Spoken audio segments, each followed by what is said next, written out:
तो हमारा जो पर्सपेक्टिव है वो बहुत ही कॉर्नर्ड होता है, एक तरफ होता है, हम मल्टीफेसेट नहीं सोच पाते। देखिए ऐसा है कि अगर आपको सक्सेस पाने के लिए 10 स्टेप है और उस 10 स्टेप में आपका ये भी एक स्टेप होता है कि आप कैसे टैक्स पेयर हैं, कैसे अपने रिटर्न भरा हुआ है, कैसे अपने फाइनेंशियल प्लानिंग करते हैं, कैसे अपने आप कैसे आप अपनी फाइनेंशियल प्लानिंग करते हैं। क्योंकि अगर आपने पैसे तो कमा लिया, अगर प्लान नहीं किया तो उसका सही इस्तेमाल नहीं कर सकते आप।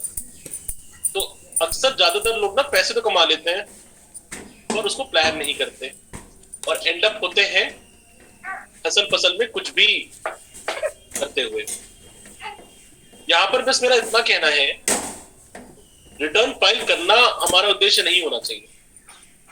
सही तरीके से फाइल करना, सही सेक्शन के अंदर फाइल करना हमारा उद्देश्य होना चाहिए। हमारे एसपी वर्मा सर से मेरी मुलाकात कुछ समय पहले हुई और उनका मैंने रिटर्न देखा, मैंने वो कई चीज समझाया। अच्छा, हर चीजों का दो पहलू होता है। आजकल होता क्या है, आप रिटर्न फाइल करते हैं, आपको रिफंड आता है और आपका चैप्टर क्लोज। अब फिर एक नए साल में आ जाते हैं, फिर नए साल में फिर पैसे कमाते, रिटर्न फाइल करते, रिफंड आता है, चैप्टर क्लोज। यहाँ पर होना क्या चाहिए? यहाँ पर हमें प्लानिंग करनी। कैसे प्लानिंग करनी, क्या करें? सपोज एग्जाम्पल देते हैं, हम सभी 5 लाख तक की छूट जानते हैं कि 5 लाख तक की छूट होती है, तो हम सभी अपना रिटर्न लगभग 4,99,000 के अंदर भर के भेज देते हैं। पर हमने ना बैलेंस शीट बनवाई, ना स्टेटमेंट ऑफ अफेयर बनवाया, ना स्टेटमेंट ऑफ इनकम बनवाया, जिसके कारण हमें अपनी मालियत का सही अंदेशा होता ही नहीं है। Now suppose you are getting an income of 5 lakh rupees per year, in which I assume that rupees 20,000 you take away from the accumulated income for your daily, मतलब for your monthly household purpose. तो 2,40,000 साल का आपने निकाल दिया और 60,000 बोलते हैं और निकाल दिया, भाई बच्चे का ट्यूशन फीस है, ये है वो है, सब निकाल दिया। तो 5 लाख में 3 लाख तो निकाल दिया आपने, 2 लाख बचा। अब इस 2 लाख का आपने ब्योरा अपने पास रखा ही नहीं, तो अपनी मान के रखा कि मेरे पास तो सब खत्म हो गया, या जो भी बैंक में है वही मेरी सेविंग है। नहीं, अगर आप प्रॉपर बैलेंस शीट बनाते हैं, स्टेटमेंट ऑफ इनकम या स्टेटमेंट ऑफ अफेयर बनाते हैं, तो होगा क्या, ये 2-2 लाख रुपए आप अक्यूमुलेशन दिखाते चले जाएंगे अपने बैलेंस शीट में, और आने वाले 10 साल बाद आपके बैलेंस शीट में ये दिख रहा होगा 20 लाख। 2 लाख गुणे 10, 20 लाख। अब आपको एक जमीन खरीदनी है जिसका मूल्य 30 लाख रुपए का है, तो आपको पता है कि अब हम कैसे प्लान करें ताकि मेरे पर कोई गिफ्ट टैक्स, कोई इनकम टैक्स, कोई वेल्थ टैक्स या कोई भी प्रॉपर्टी टैक्स ना लगे। कैसे? 20 लाख तो आपके पास हैसियत रहने की, 10 लाख कम पड़ रहा है, 30 लाख की जमीन थी, तो 10 लाख आपने अपने माता जी से, पिताजी से या अपने वाइफ से गिफ्ट ले लिया। आपको पता था हाँ आपको 10 लाख का गिफ्ट लेना पड़ेगा, और उस 30 लाख की जमीन को आपने अपने बैलेंस शीट में दिखा दिया, जो कि अगेन आपकी बैलेंस शीट की औकात को बढ़ा देता है। चलिए, इतना तो बहुत लंबी चौड़ी बात हो गई। अब हम फिर से वापस उसी बात पे आते हैं कि आईटीआर क्यों भरे, कैसे भरे, जो कि हमारा आज का एजेंडा था मीटिंग में। आईटीआर सिर्फ रिफंड लेने नहीं होना चाहिए, इसका बहुत बेनिफिट। अगर ढंग से आईटीआर भरा गया तो सही लोन आज की जिंदगी में ऐसा एक चीज है जिसमें मिडिल क्लास जो इंडिविजुअल है मिडिल क्लास का, वो सरवाइव कर पा रहा है। होता क्या, हम लोन सोचते हैं कि जब हमें जरूरत पड़ेगी घर खरीदने की तो 20 लाख का लोन मिल जाएगा, जब जरूरत पड़ेगा तो 20 लाख का लोन मिल जाएगा। पर आप बैंक में जाते हैं और बैंक वाला आपको लाल झंडी दिखाता है ये बोल के कि नहीं सर 20 लाख का लोन तो नहीं दे सकते, आपका लोन तो सिर्फ 2 लाख का पास हो पाएगा। पूछते हैं क्यों? सर आपका आईटीआर तो गलत सेक्शन में भर दिया गया, इसलिए आपको लोन ही नहीं मिल पाएगा। या तो ये सर आपका आईटीआर तो मात्र 3 लाख रुपए का है, तो लोन नहीं मिल सकता। कई रीजन उस समय लगता है झटका में, और फिर हमें रिग्रेट होता है कि काश, और अच्छा आईटीआर भी 3 साल का चाहिए, तो आदमी क्या करे भाई, अब तो आईटीआर यू आ गया है, अपडेटेड रिटर्न, तो लोग आईटीआर यू तो भी भाग जाते हैं। पर बहुत तरीके होते हैं जिससे बैंक आपको नो कह सकता है। प्रॉपर आईटीआर ना होना, गलत सेक्शन में फाइल होना, टाइमली फाइल ना होना, दिखाता है कि ये जो आपका टैक्स पेयर है इसका सही हैसियत नहीं है। बैंक के पास भी कोई, भाई आपका कोई वो रिश्तेदार तो है नहीं, वो आपका आईटीआर देख के ही समझ पाएगा कि आपकी क्या वैल्यू है कि आप मेरा जो लोन ले रहे हैं बैंक का वो आप वापस कर पाएंगे। क्या करें, एक बहुत बड़ा क्वेश्चन है। करे कुछ भी नहीं, जागरूक हो जाए। जो रिटर्न आपके लिए एकमात्र एक बोझ है कि भाई रिफंड लेना है टीडीएस का, उसको रिफंड लेने तक सीमित ना रखें। रिफंड लेना तो एक आउटकम है, एक छोटा सा रिजल्ट है फाइल होने के बाद। आपको जागरूक होना पड़ेगा कि क्या मेरा रिटर्न सही अमाउंट पे जा रहा है, क्या मेरा रिटर्न सही सेक्शन के अंदर सबमिट हो रहा है, क्या मेरा रिटर्न सही इनकम ग्रुप के अंदर सेलेक्ट हो रहा है। अगर जैसे आप लोग जो आरसीएम में इनकम कमाते हैं उसको बोलते हैं स्पेकुलेशन इनकम, उसको बोलते हैं कमीशन इनकम, सॉरी, जो आप लोग आरसीएम से कमा रहे हैं उसको बोलते हैं कमीशन इनकम। अब किसी का अगर स्पेकुलेशन में दिखा दिया जाएगा, उसका मतलब वो दिखा दिया गया जुए में। अब भाई बैंक तो जुए के इनकम पे कोई भी केस एक्सेप्ट करेगा ही नहीं। हमारे एक मेंबर साथ ऐसा हो भी चुका है, तो आप समझ सकते हैं कि कितना बड़ा लॉस है ये। सेकेंडली, कमीशन इनकम पे 4480 नहीं रखता। मेरे पास करीबन 50 आरसीएम के रिटर्न्स आए, and you guys will not believe, but you have to believe that out of 50, around 35 to 40 returns were there which were filed in wrong section. I mean, the section 44 AD does not apply to commission income, and most of the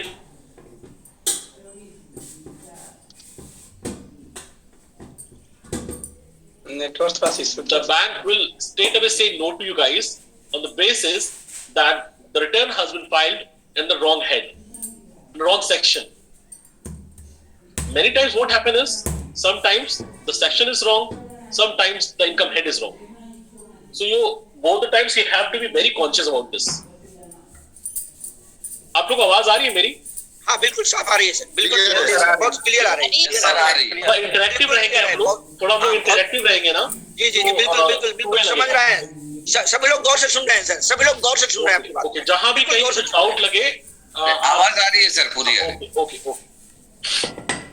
अच्छा, आज आपको पता है, अगर आपको कहीं आज foreign जाना हो, मान लीजिए आपको कोई ऑफर मिले या आरसीएम की तरफ से ही कुछ रिवॉर्ड मिले या कहीं कुछ भी हो, भाई पैसे कमा रहे हैं, सबकी उम्मीदें होती है, सब सपने देखते हैं, और आपको फॉरेन जाना है।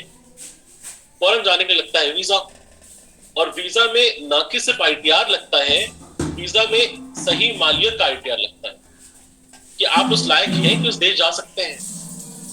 आप मेरी बात समझ रहे हैं ना? तो ये भी एक सेक्टर है। आज आपको जमीन खरीदनी हो तो भी आईटीआर लगता है। और बात और बताते हैं, जब से ये एसएफटी आ चुका है, मतलब स्पेशल फाइनेंशियल ट्रांजैक्शन रिपोर्टिंग एसएफटीआर आ चुका है, उसके बाद से गवर्नमेंट की ट्रांसपेरेंसी बहुत ज्यादा बढ़ चुकी है। सपोज आपने एक जमीन खरीदी, थोड़ा कच्चे में थोड़ा पक्के में, बैंक में पैसा तो हमने खरीद लिया, अब ये मानते हुए जो बैंक में पैसा तो मेरा ही है ना? जी जी। एक मिनट, यहाँ पर मेरे पास नोटिफिकेशन आ रही है 4 or 5 people entered the waiting room. तो हम कर रहे हैं सर, वो आते रहेगा, हम लोग कर रहे हैं। अच्छा ओके, वो हम लोग कर रहे हैं, एंट्री कर रहे हैं, एडमिन सब को कर रहे हैं। सर फॉरेन गए थे सर, एक सेकंड सर, फॉरेन गए थे तो 10,000 रुपए सबमिट हुआ था हस्बैंड वाइफ का। जी जी बताइए। हाँ, बता रहे कि अभी आपने फॉरेन का नाम लिया, तो फॉरेन गए थे तो हस्बैंड वाइफ का 10,000 रुपए सबमिट हुआ था। नहीं, आप यूएस गए थे क्या? नहीं सर, थाईलैंड गए थे। तो सर यही बात है ना, थाईलैंड, बैंकॉक और यूएस में अंतर भी तो है। अच्छा, थाईलैंड बैंकॉक में 10,000 शायद वो बिना रिटर्न, मतलब रिटर्न तो लगेगा ही वीजा में, शायद वो 10,000 क्या 5,000 से हो जाता, एक्सेप्ट हो जाता। पर आप यूएस का भी अप्लाई करके देखिए एक बार, 15 से 20 लाख मिनिमम है। फॉरेन रिटर्न चाहिए, पर अब किस कंट्री जा रहे हैं ये भी डिपेंड करता है ना कि कितना उसका पोटेंशियल देखा जाएगा, है ना? तो 15-20 लाख रुपए क्या चाहिए सर? मगर कोई आदमी यूएस जा रहा है। जीटीआई मतलब होता क्या है ना, जब आप रिटर्न सबमिट करते हो। अच्छा, एक बहुत ही रिसेंट एग्जांपल देते हैं आपको।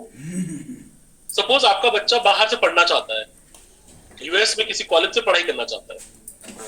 आपको पता है कम से कम 15 से 20 लाख मिनिमम, हम मैक्सिमम नहीं मिनिमम बता रहे हैं, आपकी रिटर्न इनकम होनी चाहिए। तो आप पेरेंट्स की, बच्चा तो माइनर होगा, इन केस माइनर है तो, और अगर मेजर है तो उसकी भी होनी चाहिए, तो जाकर उसको वीजा दिया जाएगा स्टडी करने के लिए बाहर। क्योंकि यूएस नहीं चाहता कि कोई भी आकर हमारे देश में पढ़ाई करे, या क्योंकि बाद में रहने भी लग जाएगा। तो प्रॉपर्टी, रिटर्न इनकम एक्सेट्रा सब देखा जाता है। मैं कहाँ पर था? फॉरेन जाने के लिए, नहीं, यूएस जाने के लिए मैं था। सही फाइल कैसे, रिटर्न आईटीआर सही कैसे? हाँ हाँ, एक एसएफटीआर के बारे में बात कर रहे थे हम लोग। तो जब से एसएफटीआर आया है पिक्चर में, उसके बाद गवर्नमेंट की ट्रांसपेरेंसी बहुत बढ़ चुकी है। Now suppose we have mister ML Gyanesh ji, I guess Gyaneshwar Maurya, Gyaneshwar sir, haematology. Okay okay okay. So Gyaneshwar ji सुनिएगा इस चीज को। आप सपोज आपके बैंक में 15 लाख पड़े हुए थे जी, आपको तो ये लगेगा ना 15 लाख मेरे हैं, मेरे बैंक में मेरी सेविंग है, मेरे हैं। और एक प्रॉपर्टी आपने 25-30 लाख की खरीदी, 10 लाख लोन लिया, इधर उधर से मांगा कर जो भी किया, और 20 लाख जो बैंक में थे उसको लगा दिया, और 30 लाख की प्रॉपर्टी खरीदी। अब आपके पास धीरे से एक नोटिस आई इनकम टैक्स की, जिसको बोलेंगे हम लोग SCN। पूछेगी ये जमीन कहां से खरीदी आपने, ब्यौरा बताएं। कहेंगे भाई 20 लाख मैंने इतने सालों से कमाए हैं, आज से मैंने बिजनेस किया है इसमें, बस खरीदी सर। नहीं, वहां आपको प्रॉपरली जस्टिफाई करना पड़ेगा अपनी नंबर 1 की इनकम को, कि हाँ देखिए मेरे बैलेंस शीट में दिख रहा है कि मेरी पूंजी है इतनी 20 लाख की, और सर ये लीजिए मेरा 20 लाख का ब्यौरा, इतना मेरे पास पैसा मैंने खरीद लिया। साल आने वाले में ये जमीन मैं अपने बैलेंस शीट दिखा भी रखा हूँ, सर देखिए जमीन दिख भी रही है। ये कैसे करेंगे जब तक आपके पास balance sheet, statement of income, statement of affair होगा ही नहीं। एक पॉइंट पे बैठ कर फिर आप भागेंगे किसी सीए के पास और बोलेंगे कि भैया मेरा 10 साल से जो हम इनकम कमाए हैं उसका बैलेंस शीट बनाओ, जो कि बहुत टीडियस टास्क होगा, जो चीज पॉसिबल भी नहीं होती। तो इसलिए बहुत जरूरी होता है कि आप अपनी बैलेंस शीट्स को बनवाएं, स्टेटमेंट ऑफ अफेयर्स को बनवाएं, ताकि आपकी नंबर 1 की पूंजी खड़ी होती चली जाए। आपको पता हो कि अच्छा मेरी हैसियत हर साल दर बदर बढ़ रही है, पिछली बार 18 लाख थी आज 20 लाख हो गई है ना। और फिर आप बैलेंस शीट में दिखाते भी तो हो 30 लाख की जमीन थी, 20 लाख को मेरा जो कैश दिख रहा था पूंजी दिख, मैंने उसको इस्तेमाल किया, 10 लाख मैंने गिफ्ट ले लिया वाइफ से, लोन को गिफ्ट भी आ रहा है, और 30 लाख जमीन मैंने खरीद ली, और जो अगले साल मैंने गिफ्ट वापस, मतलब अगर लोन है तो लोन वापस भी कर दिया, और गिफ्ट बना के रखी हुई है। तो बहुत जरूरी होता है प्लान करना। अच्छा आरसीएम में हम लोग जैसे हैं तो हम सबका एक एम है, किसी को गाड़ी चाहिए 1 साल बाद, किसी को घर खरीदना है, किसी को फॉरेन जाना है, एक्सेट्रा एक्सेट्रा। तो बहुत जरूरी है प्लान भी आज करना। अगर आपको 20 लाख का लोन 3 साल बाद चाहिए तो आपकी रिटर्न का वैल्यू कितना होना चाहिए कि 3 साल बाद जब वो 20 लाख का लोन चाहिए, 20 लाख का लोन मिले, वो लोन 3 लाख का ना 20 लाख का मिले। कई बार आपको टैक्स पे भी करना पड़ेगा, जो हमारा यहाँ पर अभी एम रिफंड लेने का होता है, कई बार ऐसा आएगा जहां आपको टैक्स पे भी करना पड़ेगा, क्योंकि आप टैक्स पे नहीं करोगे तब आप हैवी टैक्स पे ग्रुप में आओगे ही नहीं, यानी आप हैवी इनकम ग्रुप में ही नहीं आओगे, तो आपको अच्छा लोन कैसे मिलेगा। तो जितना आपको जरूरत है आने वाले 3 साल बाद या 4 साल बाद या 5 साल बाद, उसकी प्लानिंग आपको आज से ही करनी पड़ेगी, ताकि आपका रिटर्न सही उस वैल्यू पे जाए जिस वैल्यू पे आपका कमेंसरेट करे आपकी जरूरत को। कई बार टैक्स पे भी करना पड़ेगा तो हम पे करेंगे, भाई जितना रिफंड बनना हो छोड़ देंगे, होता है 500 टैक्स पे भी करवाते है ना। सर एक चीज पूछना चाहेंगे, जिनकी पत्नी हाउस वाइफ है जी, मतलब घर पर रहती है, कोई काम नहीं कर रही है, उनके नाम से आईटीआर फाइल करने से क्या फायदा होगा? अच्छा क्यों करना चाहिए उनके नाम से? बिल्कुल बिल्कुल, इसका पहला आंसर है को एप्लीकेशन। जब भी आप लोन के लिए अप्लाई करते हो तो वाइफ के पास ये अधिकार है कि वो आपके साथ को एप्लीकेंट बन पाए, और लोन लेते समय उनका भी जीटीआई आपके जीटीआई में जुड़ जाए, क्योंकि जीटीआई का 4 से 5 गुना लोन अप्रूव होता है जनरली।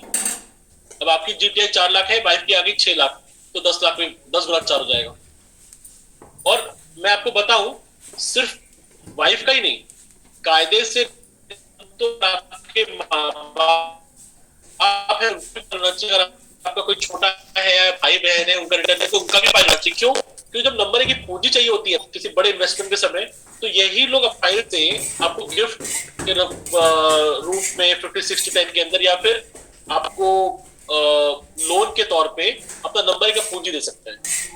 नंबर 1 का पूंजी अगर आप बाहर से लेने जाएंगे आपके पास नहीं है फाइल पे नंबर की पूंजी, जैसे हम बोले 30 लाख का जमीन है और 20 लाख आपके फाइल पे नंबर की पूंजी खड़ी है, 10 लाख कहाँ से लेके आए? तो भाई वाइफ है तो वाइफ तो फ्री में गिफ्ट दे देगी और पेपर। पर अगर वाइफ के पास रिटर्न ही नहीं है तो क्या पता कितना गिफ्ट दे पाएगी, उसके पास भी है कि नहीं। तो पता होना चाहिए वाइफ को कि हाँ 10 लाख का।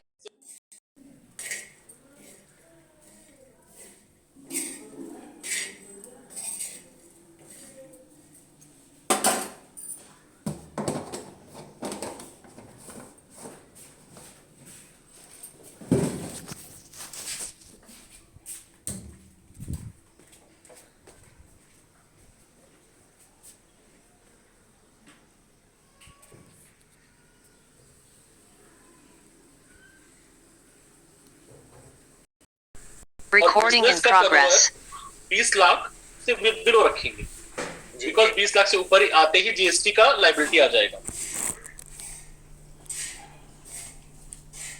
44 एडी में लेके जाएंगे ताकि कोई बुक्स ऑफ अकाउंट बनाने की दायित्व ना आए, कोई लॉ में प्रावधान ही ना आए कि आपको बुक्स ऑफ अकाउंट बनाना है, 44 एडी लेके चले जाएंगे उनको। उनके नाम से बिलो एग्जेम्पशन लिमिट एक इनकम तैयार कर देंगे, कुछ खर्चा भी दिखा देंगे और हर साल ये इनकम एक्यूमुलेट करते चले जाएंगे। तो आने वाले 3 से 4 सालों में 5 सालों में उनकी फाइल मजबूत हो जाएगी। बस ये फाइल जैसे मजबूत हो जाएगी ये आपको काम आने लगेगी। बहुत अच्छा सर, देखिए और मुझे बताइए अपनी हैसियत नेटवर्क बढ़ाने के लिए कागजी रूप से क्या क्या काम करना पड़ेगा और क्या क्या काम करना पड़ेगा? एक्यूरेसी, अब आपके पास जैसे अभी 2023-24 में नए बजट के हिसाब से 7 लाख तक का बेनिफिट दे दिया गया।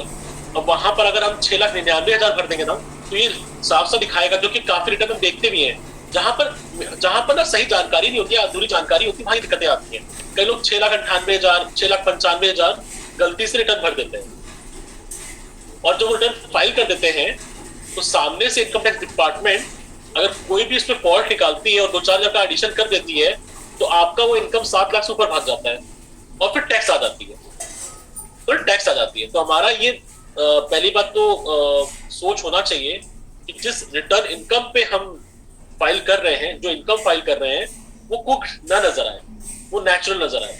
ये तो एक बचने का तरीका बता रहे थे। अब आपका था नेटवर्क बढ़ाएं कैसे? टैक्स पे करके जहां जरूरत हो, हमेशा रिफंड लेना उद्देश्य न रखकर।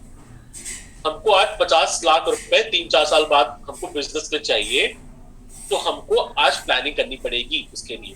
जब कमीशन इनकम आश्रम से दिखाएं और कहीं से कुछ और भी इनकम दिखा दें, एक बिजनेस खड़ा कर लें, भले ही वो और पेपर ही कोई ना हो लेकिन एक बिजनेस खड़ा कर लें जहां से इनकम दिखाएं। 3 साल बाद कोई बिजनेस करना है, सपोज हम ऐसी बात करते हैं कि 3 साल बाद हमें कोई सेंटर खोलना है, सपोज कंप्यूटर सेंटर खोलना है, तो हमें लोन चाहिए होगा भाई, 50-60 लाख का लोन भी चाहिए होगा। बिल्कुल सही। तो हम आज ही उस बिजनेस के लिए प्लानिंग कर लें कि 3 साल बाद हमें वो लोन मिल जाए। सेकेंडली, आज अगर वो बिजनेस हम आज ही दिखा देंगे और पेपर ही दिखा देंगे, लेकिन आज ही दिखा देंगे, कुछ इनकम जनरेट करना स्टार्ट कर देंगे और वो इनकम हमेशा ग्रोइंग स्टेज में होगी। इस साल बिजनेस 10 लाख कमाया, अगले साल 12 लाख कमाया और अगले साल 15 लाख कमाया। तीसरे साल जब हम एक्चुअल बिजनेस करने जाएंगे तो आप लोन लेने जाएंगे तब दिखाओ कि देखो इस बिजनेस से 10, 12 और 15 हुआ, इस बार मैं 25 करने जा रहा हूँ, मुझे लोन दो। बैंक झक मार के लोन देगी और साथ ही साथ वो बिजनेस आपको ऑन एग्जिस्टेंस भी होगा, है ना? बिल्कुल सही। अच्छा सर, रॉन्ग आईटीआर फाइल करने से क्या क्या नुकसान हो सकता है? बहुत बढ़िया क्वेश्चन है एसटी वर्मा सर, बहुत बढ़िया क्वेश्चन है।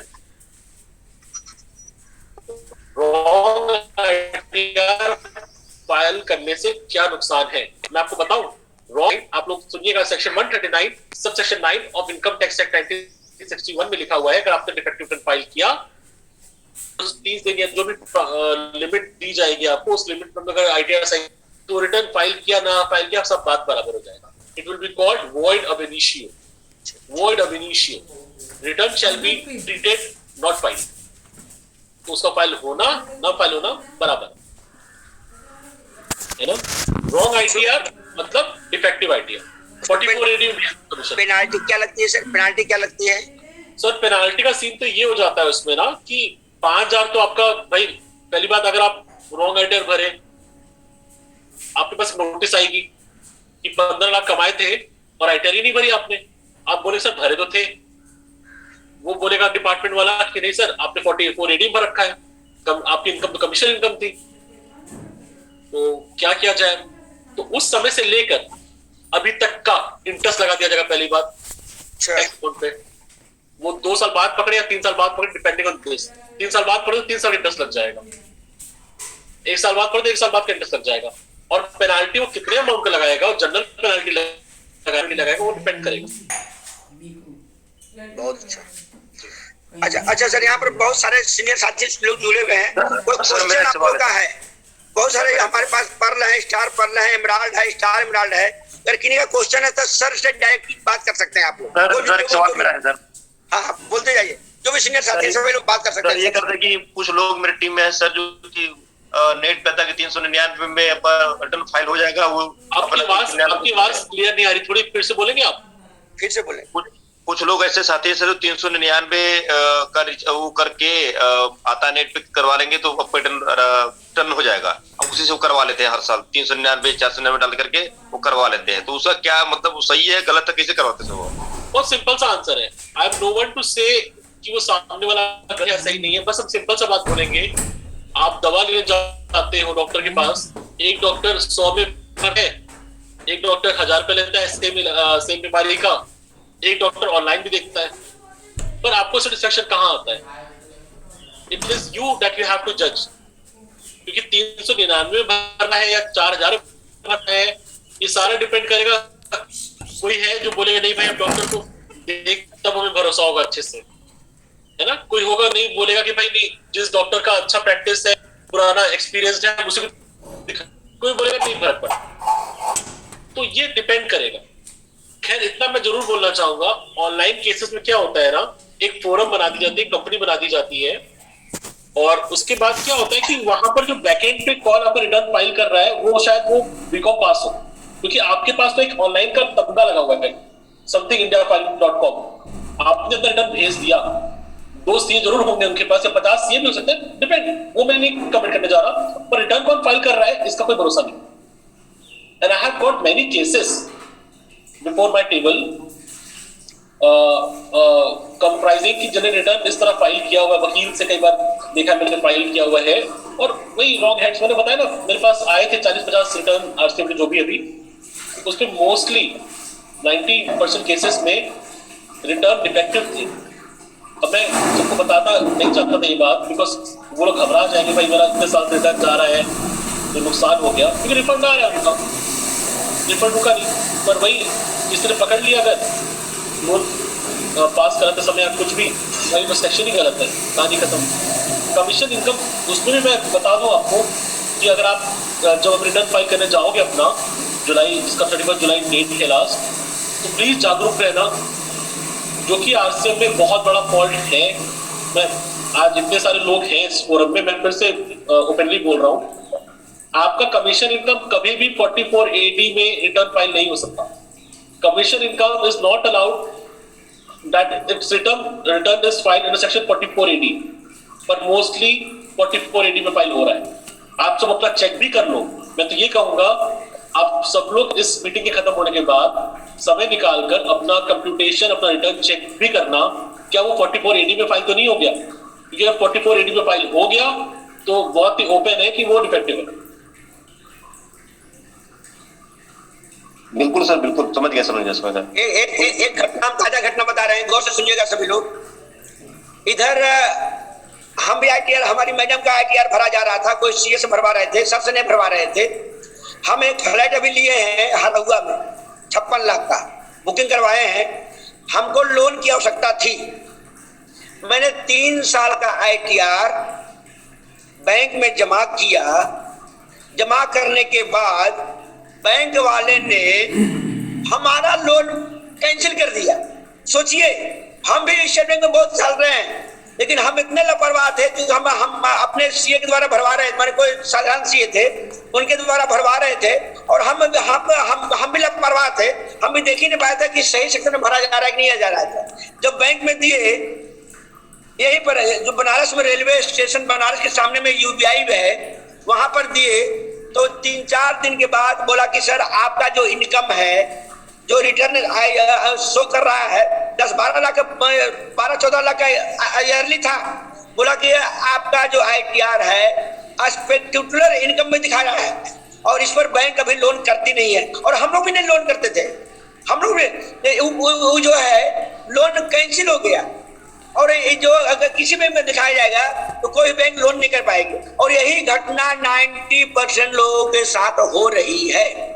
आपका जो इनकम दिखाया जा रहा है, जितने भी आरसी वाले लोग हैं, 90% लोगों का इनकम जो है दिखा रहा है स्पेक्युलर इनकम में दिखा रहा है, और उसमें बैंक कभी लोन करती नहीं है, कभी नहीं करती है लोग। और मालूम चला कि आप 4-5-6 साल से आरसीएम कर रहे हैं, एक कार लेना है बैंक जाइए, एक हाउसिंग लेना है बैंक जाइए, अब बैंक वाला 3 साल का ITR देखेंगे, स्क्रूटनी करेंगे, रिजेक्ट कर देंगे, बोलेंगे आपका लोन हो ही सकता है, भले 10 लाख 15 लाख 20 लाख का सालाना क्यों नहीं, लेकिन बैंक लोन नहीं कर सकती है। इसलिए ITR सही तरह से भरना जरूरी है। सर आपका तुलसीराम सर, आपका कोई कस्टमर केयर नंबर है या कोई हेल्पलाइन नंबर है, ताकि इस ग्रुप में आप भेज देंगे तभी लोग इसका हेल्प ले सकते हैं।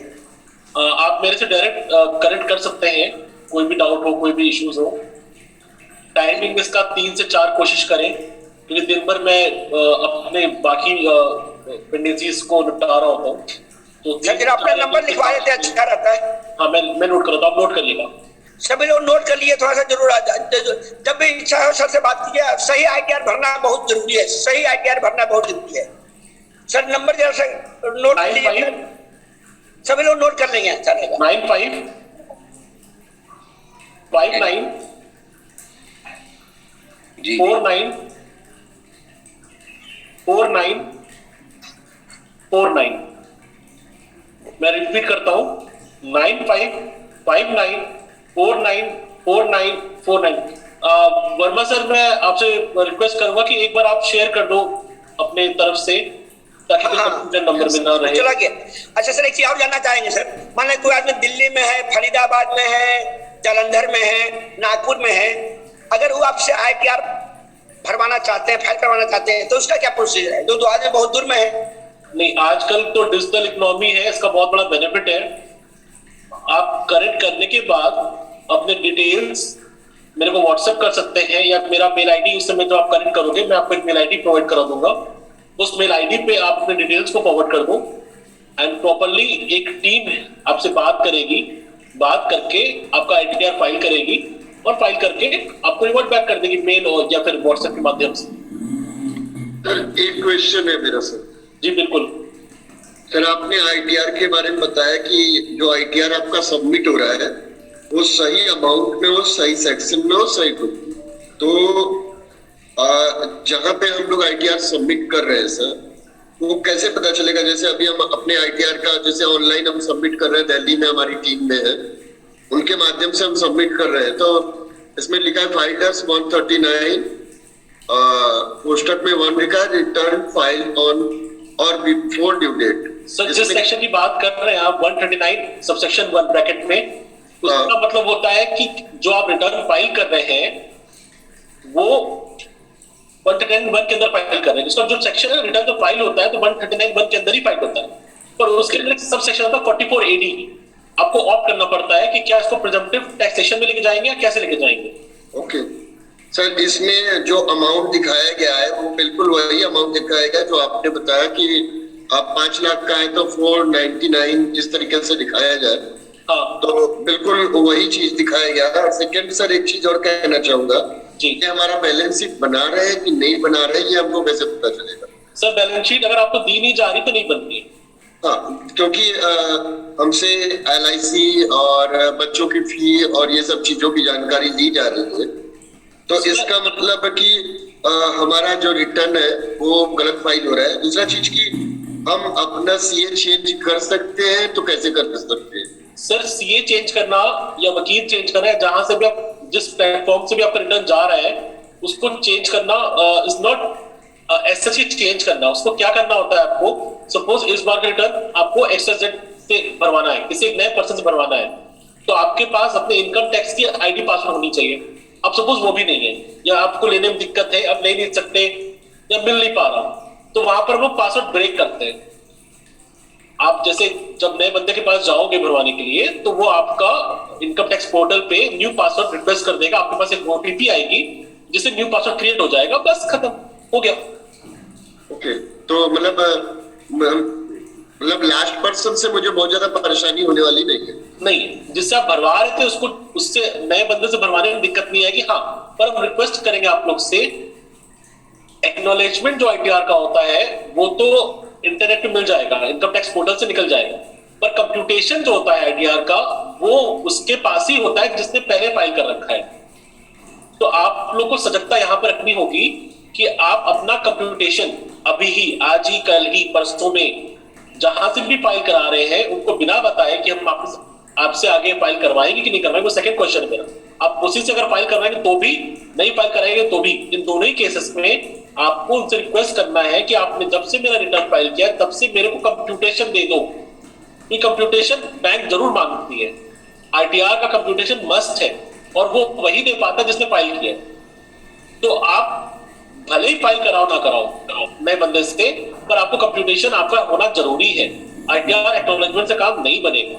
कंप्यूटेशन इज ब्यौरा कि आपने ये इनकम कहां कहां कैसे कैसे दिखा रखी है। एक्नॉलेजमेंट इज एक एक्नॉलेजमेंट कि हाँ आपने आईटीआर फाइल कर दिया और इस इनकम में फाइल किया, पर ये इनकम आई कैसे, इसका डिटेल कंप्यूटेशन से निकलता है। सर हमारा एक क्वेश्चन है। हाँ जी, आईडी पासवर्ड है। आपकी आवाज कट रही है सर।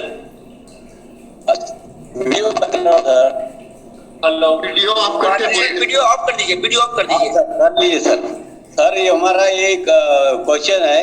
हाँ जी, हमारी जो आईटीआर जो भरता है, हाँ जी, वो हमको उनके पास से नहीं भरना है। अभी उनके पास से व्यवहार जो चालू है हमारा 2002 से चालू है, वही काम करते थे हमारा। तो अभी उनको उनके पास नहीं देना है, तो पासवर्ड और आईडी उनसे रिटर्न लेना है, वो अपने को दे नहीं रहा, तो क्या करना पड़ेगा, कैसा करना पड़ेगा? पासवर्ड ब्रेक करा लीजिए, पासवर्ड ब्रेक करा लीजिए। पासवर्ड ब्रेक करा लेंगे, पर आईडी नंबर नहीं पता है ना। आईडी हमेशा आपका पैन नंबर ही होता है। हाँ क्या? हाँ जी, ठीक है सर। आईडी हमेशा आपका पैन नंबर ही होगा। हाँ जी। एक क्वेश्चन है, जिनका भी कोई क्वेश्चन है, एक बार सुनिएगा, जिनका भी कोई क्वेश्चन है हैंड रेज कर लीजिए और ज्ञान सर सभी को बुलाते जाइएगा, है ना? जिनका भी कोई क्वेश्चन है। मेरे पास सॉरी मेरी मीटिंग है, तो मेरे पास 10 मिनट है, तो हम ये आपसे रिक्वेस्ट करेंगे कि 10 मिनट में जो भी आपके रेलेवेंट क्वेश्चन है वो पूछ लें। हाँ बिल्कुल सही। ज्ञान सर। ओके, तो सबसे पहले इस्तियाक सर पूछ लीजिए। सर क्वेश्चन ये है कि किसी व्यक्ति की साल की जो इनकम है 20,000 है, आरसीएम को हम लेके बात कर रहे हैं कि किसी की इनकम साल की 20,000 है, तो क्या वो आईटीआर कर सकता है? करना चाहिए, करना चाहिए, करना चाहिए। वही बोला ना, प्लान। अगर आपको बड़ा जादू देखना है तो बड़ी सोच रखनी पड़ेगी। अब भाई 20,000 तो करे क्या, ये क्वेश्चन आएगा। तो वहां पर आपको बिजनेस कुछ ना कुछ दिखाकर अपना रिटर्न, जितना आपको छूट मिला है एग्जम्पशन लिमिट का, उसके दायरे में रहकर फाइल करना ही चाहिए, ताकि आपकी नंबर 1 की पूंजी खड़ी हो जाए। सबसे पहले मेरा जो फोकस है वो नंबर 1 की पूंजी पे है। कैपिटल, एक बैलेंस शीट में एक तरफ होता है एसेट्स, एक तरफ होता है लायबिलिटी, है ना? तो हमें एक तरफ आपके एसेट को दिखाना पड़ेगा, आपके नाम से जो भी एसेट्स होंगे, और एक तरफ आपकी लायबिलिटी में कैपिटल खड़ा करना पड़ेगा, आपकी पूंजी। बिना पूंजी के आपकी कोई वैल्यू नहीं। और एक 20,000 वाला बंदा भी अगर ढंग से प्लान किया जाए तो उसकी 50 लाख की पूंजी हो सकती है आने वाले 3 से 4 या 5 सालों में। Everything is revolving around planning. It is you that you have to be conscious to get your things planned. Okay. Filing ITR is not the agenda. The agenda is filing ITR after getting it planned. Okay okay sir, next question ये है कि अगर किसी का साल का income 10 lakh है, 10 लाख है इनकम उसका, और उसका आईटीआर जो है सिर्फ वो टीडीएस अपना रिटर्न ले रहा, पूरा ले रहा है, पूरा का पूरा ले रहा है टीडीएस, उस बेस में उसे क्या करना चाहिए? नहीं, ऐसा कोई भी नहीं है कि आप रिफंड ले तो रिफंड मत लो। यहां पर यह है कि डिपेंड करता है कि आपकी क्या एम्बिशंस हैं। अगर एम्बिशन थोड़ा बड़ा है और उस एम्बिशन, बड़े एम्बिशन को देखते हुए ये जरूरी है उस केस में कि आप कुछ टैक्स पे करो, तो वहां पर रिफंड को फॉरगॉन भी करना चाहिए। हर केस में सिर्फ रिफंड लेना हमारा एम होना ही नहीं चाहिए, क्योंकि बैंक इज नॉट फूल। वो देखती है कि भाई कौन टैक्स पेयर है, कौन टैक्स पेयर नहीं है। जो टैक्स पेयर वो certainly having a good income, no, तो वहां पर आपको देखना चाहिए कि आपके पैशन को, आपके एम्बिशन को देखते हुए आपके केस में क्या ये एडवाइस है कि आप टैक्स पे करो, या आपके केस में एडवाइस है कि आप अपना रिफंड ले लो। तो depending on case to case आप ऐसा कर सकते हैं। जैसे 10 लाख पे 5% 50,000 उसका टीडीएस होता है, टीडीएस 50,000, वो 50,000 में उसे वापस पूरा लेना चाहिए या उसे छोड़ देना चाहिए? छोड़ भी सकते हैं। मैंने बोला ना कि अगर आपका एम्बिशन है 3 साल बाद, 4 साल बाद एक हैवी अमाउंट का लोन लेने के लिए, तो यहाँ पर हम ये भी कर सकते हैं कि 50,000 के टीडीएस रिफंड में आप 30,000 टीडीएस रिफंड में 20,000 उसको फॉरगॉन कर दो टैक्स के रूप में। Thank you sir. Thank you. Next Ajay Singh. एक चीज मैं आपको बताऊंगा, आप सबने डी कुमार सर का नाम सुना होगा। यस। आप कभी उनसे पूछ के देखिएगा, डी कुमार सर से। आज से 10 साल पहले मेरे फादर भी एक रिनाउंड सीए है बनारस के।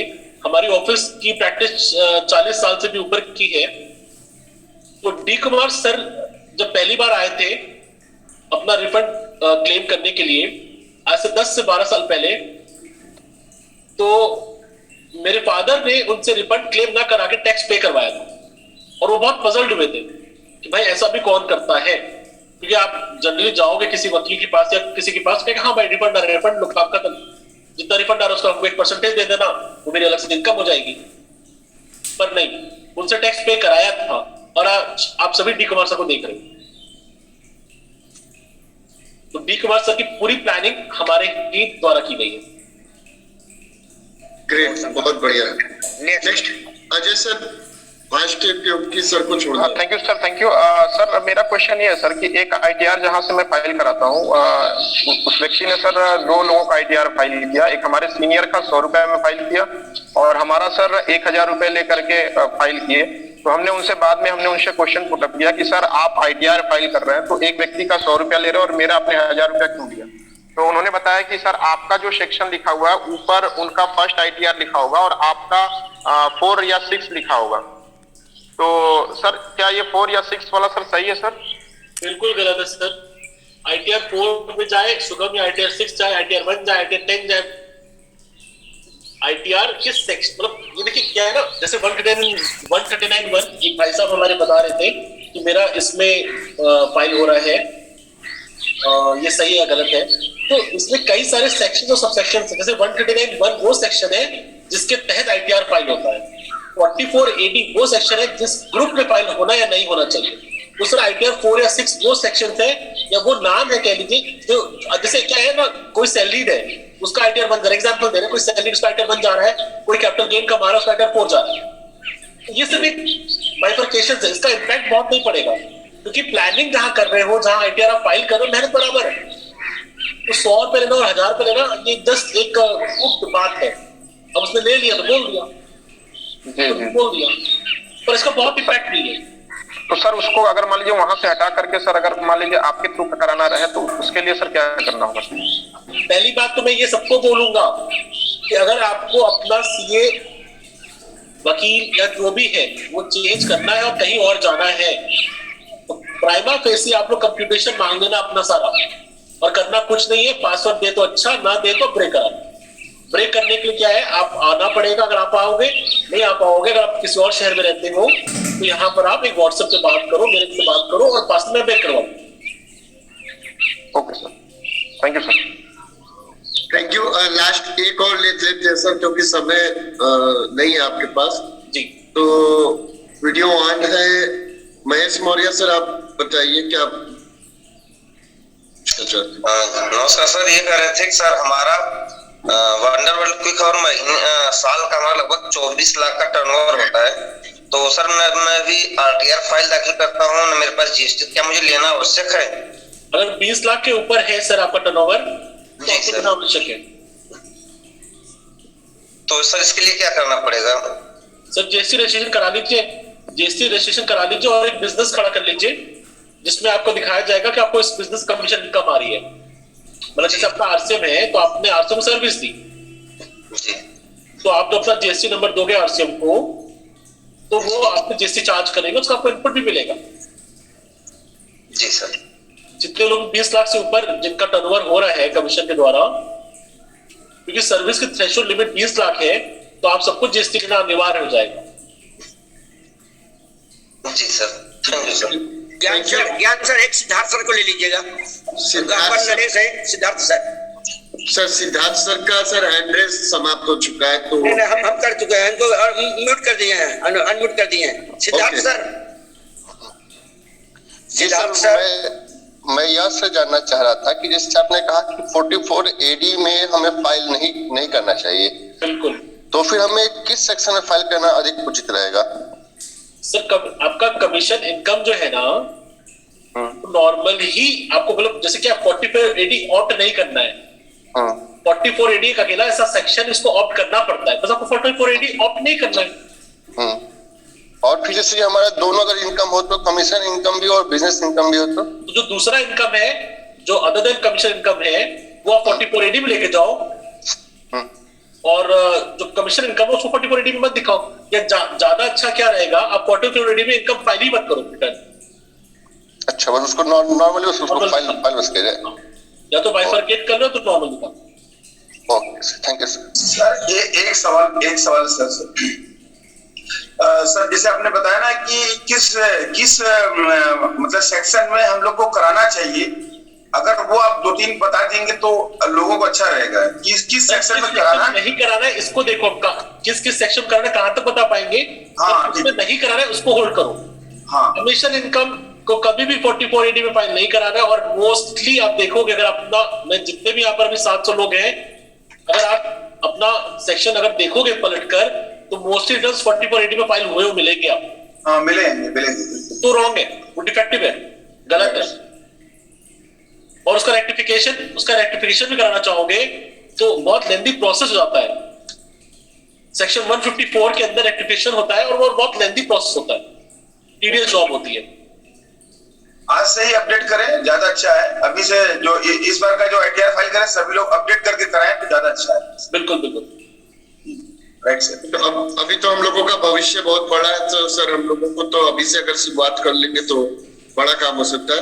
बस बड़ी सोच का बड़ा जादू वो दिन दूर नहीं है जब आरसीएम वाले हर बंदे के पास गाड़ी होगी, हर अपना खुद का मकान होगा। जरूरी क्या है, अपनी जरूरत को पहचानो आज ही कि हमें आने वाले 3-4 साल में क्या चाहिए, मेरा क्या एम्बिशन है, क्या मेरा पैशन है, उसको पहचानो। और उसके पहचानने के बाद आज ही उसको प्लान करो। प्लानिंग में मैं सपोर्ट करूंगा। कितना आपको टैक्स पे करना है, कितना टैक्स पे नहीं करना है, कितना रिफंड लेना है, कितना रिफंड लेना आवश्यक नहीं है, मैं सब बताऊंगा आपको। पर आपको अपने एम्बिशन को पहले पहचानना होगा और उसके हिसाब से प्लानिंग आज से करना पड़ेगा कि आज, अगला साल और उसका अगला साल जब प्रॉपर प्लान होगा ना, तो फ्रूट देगा 4थे साल में। थैंक यू सर, आज आपने अपना प्रीशियस टाइम इस प्लेटफॉर्म पे आके दिया, उसके लिए पूरी टीम की तरफ से मैं आपको धन्यवाद देना चाहूंगा और वेलकम करूंगा आदरणीय वर्मा सर को। माइक म्यूट है सर आपका। माइक अभी अशोक भावशाली सर है, अशोक भावशाली सर आपका भी मोस्ट वेलकम है। Thank you very much. और मैं सीए किशन सर के लिए एक बार जबरदस्त तालियां चाहता हूँ। इतनी वैल्यूएबल इंफॉर्मेशन दी है कि मैं बताऊं, इतनी बात करने के लिए आपको फीस पे करनी पड़ती है। ये प्रोफेशनल व्यक्ति ऐसे बात नहीं करते हैं। Thank you so much Kishan sir. आपको एक बात बताना चाहता हूँ, आरसीएम की इनकम को बिल्कुल भी 44 AD में मत बताइए। अगर आपकी कोई प्रेजेंटिव इनकम है, कोई एडिशनल बिजनेस खड़ा कर रखा है, तो उसको आप 44 AD में भला ही दिखा दो। क्योंकि एक बात सही है, bank is not full and I know very well. तो सीए सर, किशन सर जो भी बोल रहे हैं उसको ब्लाइंडली फॉलो कीजिए एकदम, बिल्कुल वहां अपना दिमाग मत लगाइए। और सीए चेंज करना और ये पासवर्ड ब्रेक करना it not a big thing. केवल एक आधार कार्ड की ओटीपी, आप हिंदुस्तान के किसी भी कोने में रहे, एक ओटीपी जाएगी, पासवर्ड ब्रेक हो जाएगा और आपके अकाउंट शिफ्ट हो जाएंगे किशन सर के पास। और देखिए, ये नेटवर्क मार्केटिंग वालों की जीएसटी भरना और आईटीआर भरना ये आसान काम नहीं है। ये जो उसको समझता है उसी से कराइए। And Kishan sir is the perfect person for this. तो please go ahead, my recommendation, my personal recommendation. अच्छा, मैं साइन ऑफ करते करते एक बात दोबारा अपनी कंक्लूड करूंगा कि रिटर्न मेरे से फाइल कराओ is not my ambition, I'm here because I wanted to, I wanted to bring consciousness among the RCM person कि आप कुछ गलत हो रहा है, इसको देखो. क्योंकि I have been into some other meetings also, in other seminars also, where I have seen the pain, where I've seen the causes. तो आपको क्या करना है, मैं आखिरी में कंक्लूड करता हूं. आपको देखना है कि आपका रिटर्न जो लिमिट दी हुई है, थ्रेशोल्ड एग्जेम्पशन की जो लिमिट दी हुई है, उसके पास ही ना हो. बस 7 लाख की लिमिट है तो 699, 698, 695 ना हो. वो ऐसा फिगर हो कि नेचुरल हो और उसमें कम से कम 5-10 हजार का गैप होना चाहिए, स्पेस होना चाहिए, ताकि अगर इनकम टैक्स डिपार्टमेंट कुछ डिमांड खड़ी कर दे किसी भी गलती के कारण आपके, तो तुरंत वो 7 लाख को क्रॉस ना कर जाए. क्योंकि जैसे जैसे अभी तो फिलहाल 5 लाख का जो अभी ब्रैकेट है उसमें क्या 2.5 लाख तक का तो एग्जम्पशन मिलता है, बाकी 2.5 लाख पे 87A का रिबेट मिलता है, तो कुल मिला के 5 लाख पे आपका टैक्स हो जाता है 0. पर आपने अगर 5,10,000 पे रिटर्न भर दिया तो 87A का जो रिबेट आपको पहले मिला हुआ था वो लैप्स कर जाता है और आपका टैक्स बन जाएगा 2.5 लाख पे 5% 12,500 और इस 10,000 पे 20% 2,000 रुपए, है ना. तो 14,500 का आपके पास टैक्स लग जाएगा तुरंत ही. अगर आपने 5 लाख रिटर्न, सपोज आपने 499 रिटर्न फाइल किया था और डिपार्टमेंट 2,000 की लायबिलिटी लगा दी और तो आपका रिटर्न जाएगा 5,01,000 रुपए. 87A का रिबेट खत्म तो 12,500 ठुकेगा पहले वो, और जो आपका 1,000 बढ़ गया इसमें तो 20% ठुकेगा वो, तो 12,700 रुपए का तुरंत को टैक्स आ जाएगा. तो हमेशा जो आपका थ्रेशोल्ड लिमिट है उससे 10 से 5,000 का गैप रखिएगा. कहीं से भी फाइल कराओ, बस इतना कॉन्शियस जरूर होना है. 44AD में रिटर्न नहीं फाइल होना चाहिए, 139(1) के अंदर ही है वो अलग बात है, पर 44AD प्रिजम्पटिव टैक्सेशन आपको ऑप्ट नहीं करना, क्योंकि कमीशन इनकम के लिए 44AD है ही नहीं. और ब्रैकेट से कम 5 से 10 हजार दूर रहना है ना. और हमेशा रिफंड लेना हमारा उद्देश्य नहीं होना चाहिए. कई बार आपको टैक्स पे भी करना चाहिए, depending upon what you need after 3 to 4 years. That's it. बहुत शानदार सर. अभी हमारे बीच में लास्ट में धन्यवाद ज्ञापन करने के लिए रेस्पेक्टेड मनोज कुमार मिश्रा सर को इनवाइट करते हैं. सर आपका मोस्ट वेलकम है मनोज सर. सर का धन्यवाद ज्ञापन.